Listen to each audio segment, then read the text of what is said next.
ganon? Bakit pag may big, dapat may small? At bakit sila nasa big at bakit ako nasa small? Unfair. It's so unfair. Unfair. Ginawa ko din ang lahat. Alam kong hindi kasing galing nila sa paggawa ng videos. Pero kung effort at effort lang din naman, binigay ko ang lahat ng aking makakaya. Puyat, pawis, isip, sipag, tiyaga. Kulang na lang dugo.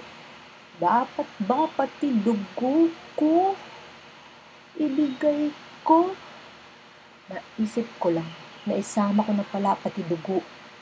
Dahil pag nagpupuyat ako sa paggawa ng video, pinapapak ako ng mga hinayupak na lamok niya na lang nakinabang sa paghihirap ko. Nimal sila.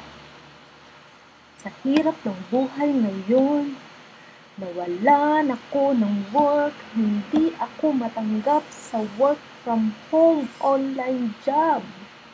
Ito na lang pag-asa ko.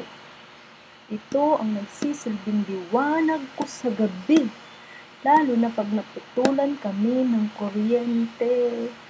Ito na lang ang sumisimbolo sa aking kalakasan. Pero bakit? Bakit napakahirap mong makamtan? Gumawa ako ng video. 6 months na.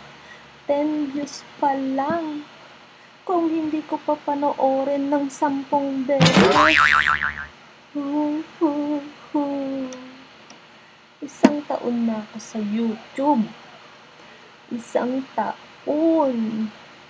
Pero ang subscriber ko, 3 pa lang. Kung di ko pa... kahit na lang tayo dyan. Ano pa ba ang kulang? Bakit lahat hindi sapat? Bakit laging may kulang? Ang mga damit ko, kulang na sa luwag. Ang mukha ko, kinulang na para sa pisngi at baba ko. Ang pantalon ko, kinulang na sa butones. Dahil lumipad nung pinagsikapan kong isuot as sisara. Bakit lahat ng pagsisikap ko napupunta sa wala? Bakit?